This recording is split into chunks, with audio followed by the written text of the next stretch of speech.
அடுத்ததாக வன்னி மக்களது நிலை குறித்து அவதானம் செலுத்துவோம். இன்று இம்மக்களது மனிதாபிமான பணிகள் இடம்பெறுகின்ற கேந்திர நிலையமாக வவுனியா விளங்குகின்றது. அங்கு எத்தகைய பணிகள் இடம்பெறுகின்றன என்று இப்போது பார்க்கலாம். இலங்கையின் வடமத்திய பகுதியில் முன்னணி கேந்திர நகரமாக வவுனியா விளங்குகின்றது. இதுவே யுத்தத்தினால் பாதிக்கப்பட்டுள்ள மக்கள் வாழ்கின்ற பகுதியான வன்னிக்கு செல்வதற்கான நுழைவாயிலாகவும் நீண்ட காலமாக விளங்குகின்றது. அதே நேரம் 2008 செப்டம்பர் மாதம் முதல் கிளிநொச்சியிலிருந்து அரசு சார்பற்ற அமைப்புகள் வெளியேறியதை தொடர்ந்து வவுனியாவே உள்ளூர் மற்றும் சர்வதேச அமைப்புகளின் கேந்திர நிலையமாகவும் காணப்படுகின்றது.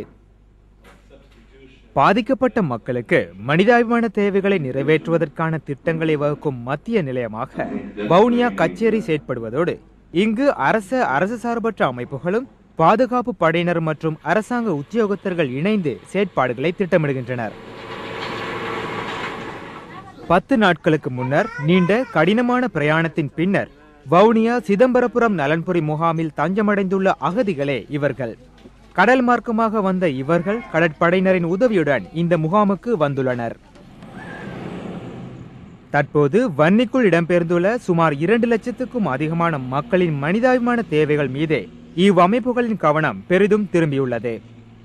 இந்த மக்களுக்கு உடனடியாக உணவு மற்றும் ஏனைய அத்தியாவசிய பொருட்களை அனுப்ப வேண்டியுள்ளது. உலக உணவு திட்ட அமைப்பின் அனுசரணையுடன் வன்னியில் காத்திருக்கும் பல்லாயிரக்கணக்கான மக்களின் தேவைகளை ஈடு செய்வதற்காக அத்தியாவசிய பொருட்கள் ஒவ்வொரு வாரமும் அனுப்பி வைக்கப்படுகின்றன. முதல் 2 தடவைகள் உணவுப் பொதிகள் காலதாமதமாகியே மக்களை சென்றடைந்தன. எனினும் இந்த நிலை தற்போது சீரடைந்து விட்டது.